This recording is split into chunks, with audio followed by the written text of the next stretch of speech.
Alan Chenworth here. I'm up in Silver Cord Gulch, just to the south of Silver City, Idaho, where I'm going to do a little bit of sluicing. The first problem I notice is there isn't very much water up here. You want to look at the creek? It's July 4th, and it wasn't a very good water year to begin with, and this creek's down to a trickle. Generally speaking, there isn't enough water to sluice, but I've got a little tiny sluice. The trick to panning little creeks is having a little sluice. And I've got one of these. It's my Gold Saber sluice.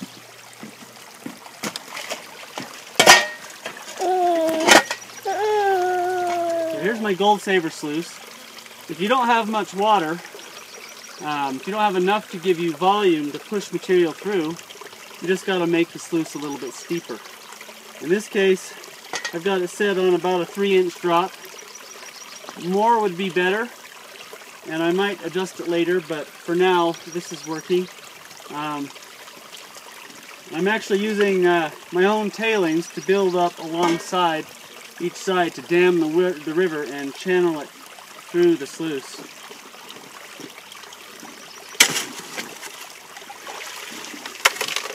As I work, I just take it and throw it along those sides and in front of it as I get more and more material. As I get more and more material, I'll stack it up here in front, and I'll be able to lift that sluice higher and higher.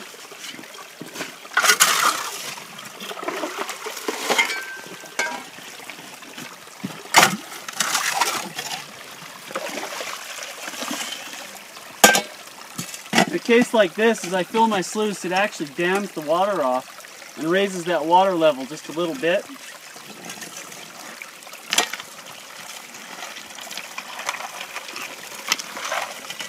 And then I reach in, pull the rocks out, and that little bit of extra water helps to wash the fines through.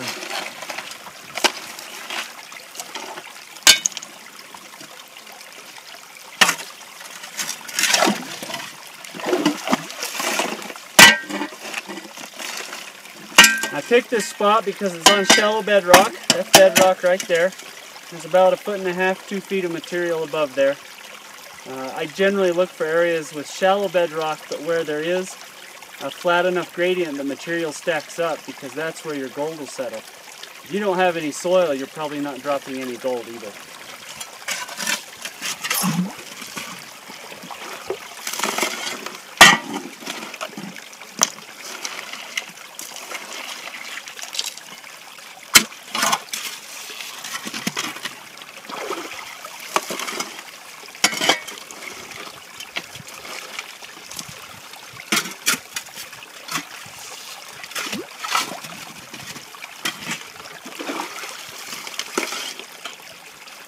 A little bit of clay in here. That's right off the bottom on the bedrock contact. That's where the good stuff is. This area is known for fine gold. Occasionally a small picker. We'll see what we get.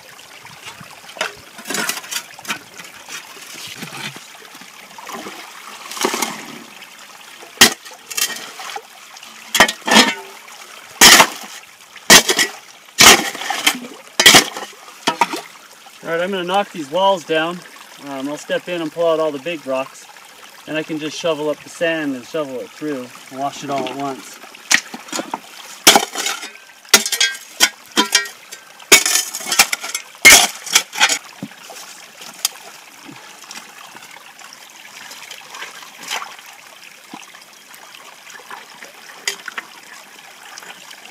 Make sure you rinse off all the rocks before you chuck them, because gold will get stuck in all the little cracks and crevices.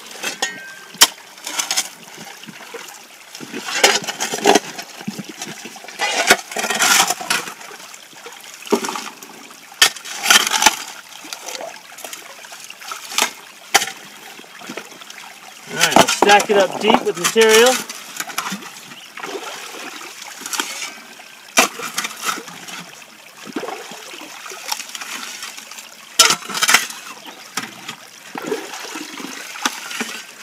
That'll actually dam off the sluice. The water level will rise by a couple inches, and then when I pull these rocks out, it'll wash all the fines through.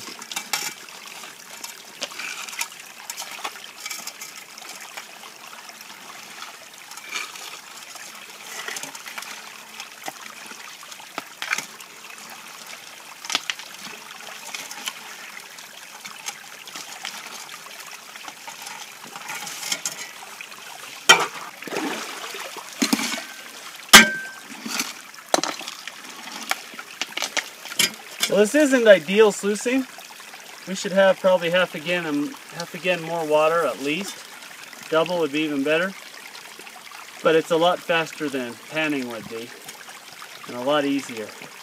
So it's a way to get around low water flow.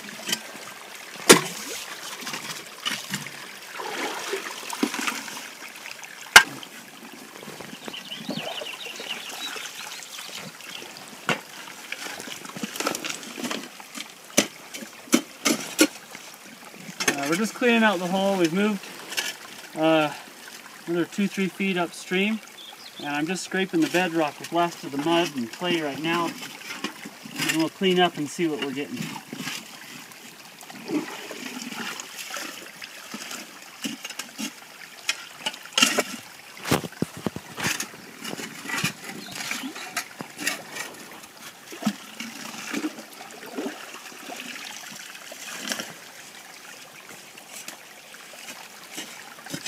Alright, we'll just let this water run for a few minutes. Clear out all the rocks.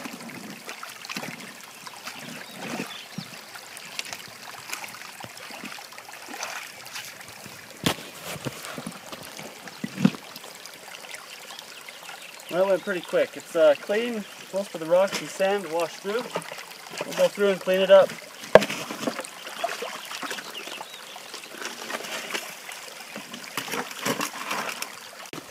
Alright, we're back. We had some camera issues. It's given the water a chance to clear up. You can actually see the bedrock now. We'll go ahead and finish this.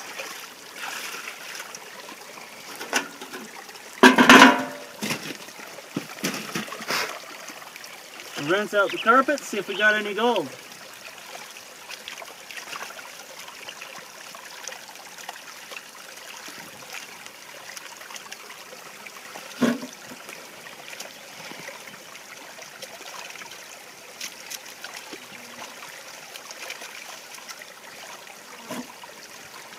I always pan into a catch pan if I'm doing concentrates.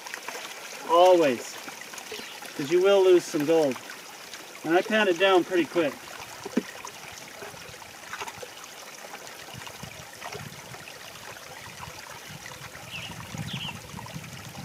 And bolt.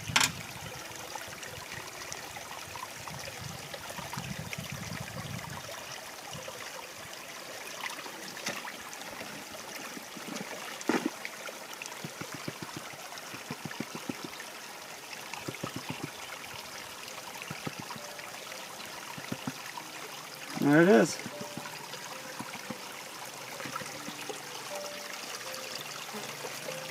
Not bad. For a little bit of material we worked. Even a couple of nice, a little bit bigger pieces in there. So if you use a small sluice, you actually can sluice in small streams like this. It's a little bit slower, but a lot more effective than panning, and can get you some decent gold. So with that, we'll sign out and say goodbye from Silver Cord Gulch.